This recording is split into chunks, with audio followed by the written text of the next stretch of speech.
भाजप आमदार प्रसाद लाड आपल्या आमदारकीचा राजीनामा देणार. कारण मनोज जरांगे पाटील यांना दिलेल्या आश्वासनाची पूर्तता करण्यासाठी लाड यांच्याकडे उरले फक्त केवळ 3 दिवस. नेमकं घडलंय काय तेच आपण या पुढील व्हिडिओच्या माध्यमातून सविस्तर जाणून घेऊया.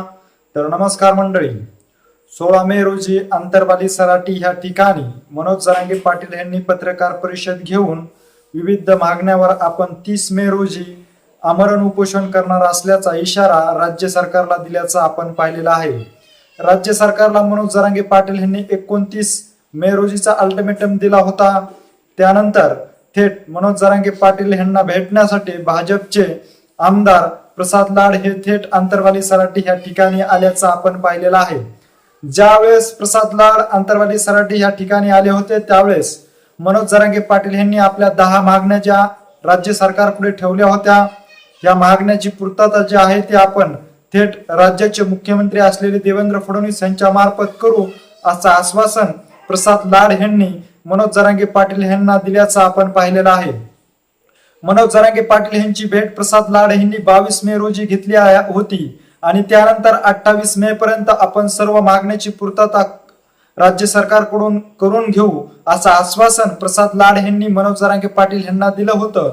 परंतु आता केवळ शेवटचे 3 दिवस उरले आहेत, परंतु राज्य सरकारकडे ज्या पद्धतीने मनोज जरांगे पाटील यांनी मागण्या केलेल्या होत्या त्यातील एकाही मागणीची पूर्तता सध्या राज्य सरकारकडून केली जात नसल्याची हालचाली कसल्याच प्रकारे दिसून येत नसल्यामुळे ज्यावेळेस प्रसाद लाड मनोज जरांगे पाटील यांच्या भेटीला आले होते त्यावेळेस प्रसाद लाड यांनी प्रसार माध्यमाशी बोलत असताना आपण जर मनोज जरांगे पाटील यांनी ज्या मागण्या राज्य सरकार पुढे ठेवलेल्या आहेत त्या मागण्या आम्ही मुख्यमंत्री देवेंद्र फडणवीस ह्याचबरोबर मराठा आरक्षणासाठी जी उपसमिती नेमलेली आहे यांच्या मार्फत मार्गी लावण्यासाठी प्रयत्न करील. जर या मागण्या मार्गी लावण्यास मी जर अपयशी ठरलो तर मी माझ्या आमदारकीचा राजीनामा देईल असं आश्वासनच थेट प्रसाद लाड यांनी यावेळी दिलेलं होतं. परंतु या ज्या मागण्या आहेत या 10 मागण्यापैकी एकही मागणीची अद्यापही पूर्तता झाली नसल्यामुळे प्रसाद लाड आता आपल्या आमदारकीचा राजीनामा देणार का असा प्रश्न आता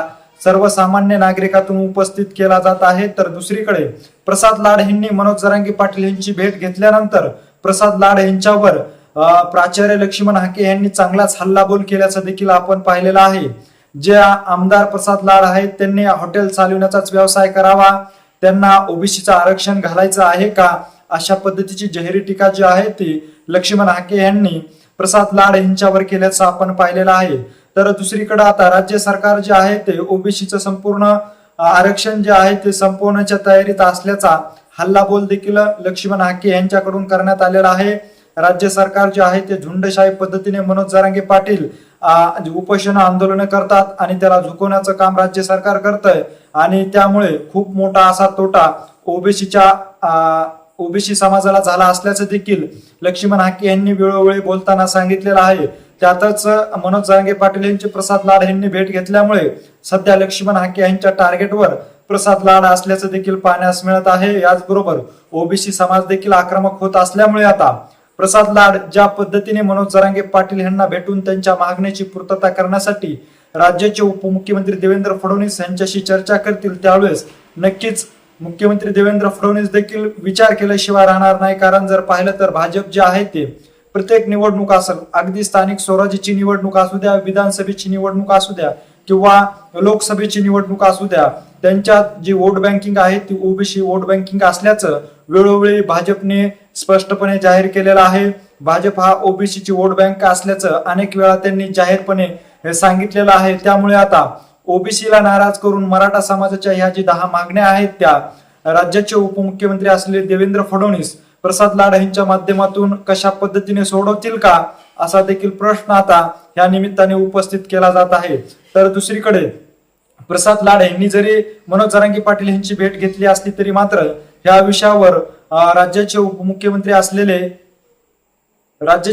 असलेले देवेंद्र फडणवीस जे आहेत ते कुठलीच ठोस भूमिका घेत नसल्याचं देखील आपल्याला पाहण्यास मिळत आहे. त्यांनी उलट मी मराठा समाजासाठी जे काही केलेलं आहे ते कुणीच केलेलं नाही अशा पद्धतीच्या भावना ज्या आहेत त्या मुख्यमंत्री देवेंद्र फडणवीस यांनी प्रसार माध्यमांच्या माध्यमातून व्यक्त केल्याचं देखील आपण पाहिलेलं आहे. त्यामुळे आता प्रसाद लाड यांनी मराठा समाज मनोज जरांगे पाटील यांना जे आश्वासनं दिलेले आहेत त्या आश्वासनाची पूर्तता आता 3 दिवसामध्ये होते का नाही, जर 28 मे पर्यंत या आश्वासनाची पूर्तता नाही झाली तर प्रसाद लाड जे आहेत ते आपल्या आमदारकीचा खरंच राजीनामा देणार का आपली राजकीय पोळी भाजवण्यासाठीच प्रसाद लाड यांनी देखील मराठा समाज याचबरोबर मनोज जरांगे पाटील यांचा वापर तर नाही ना केला, असा देखील प्रश्न आता या निमित्ताने सर्वसामान्य नागरिकापुढे उपस्थित होत आहे.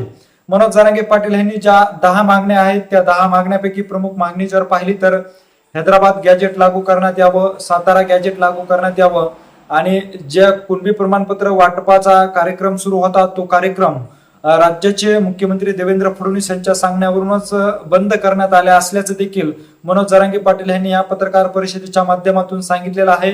प्रसाद लाड जे आहेत ते आता मनोज जरांगे पाटील यांच्याशी चर्चा केल्यानंतर देवेंद्र फडणवीस यांच्याशी कशा पद्धतीने चर्चा करतात, यावर कशा पद्धतीने तोडगा काढण्यासाठी दोन्हीची मध्य भूमिका जी आहे ती निभावण्याचं काम प्रसाद लाड कशा पद्धतीने करू शकतात याकडे आता संपूर्ण राज्याचं लक्ष लागलं असलं तरी मात्र आता प्रसाद लाड यांच्यावर आता ओबीसी नेते आक्रमक होत असल्यामुळे राज्य सरकार नक्कीच ओबीसीच्या आरक्षणाला तर धक्का लागणार नाही ना ह्याचा विचार करून प्रसाद लाड यांनी जरी त्या मागण्या देवेंद्र फडणवीस असतील, मराठा आरक्षणाची उपसमिती असेल यांच्या पुढे जरी ठेवल्या असल्या तरी मात्र त्या सोडवण्यासाठी ते ओबीसी समाजाला दुखवून मराठा समाजाच्या मागण्याची पूर्तता करू शकत नाहीत, असं देखील आता एकंदरीत ह्या सर्व घडामोडीतून आपल्याला पाहण्यास मिळत आहे. त्यामुळे आता मनोज जरांगे पाटील यांना जो शब्द दिला होता प्रसाद लाड यांनी की ह्या जी मागण्या आहेत त्या सोडवण्यासाठी मी अपयशी जर ठरलो तर मी नक्कीच माझ्या आमदारकीचा राजीनामा देईल, आता खरंच प्रसाद लाड जे आहेत ते आता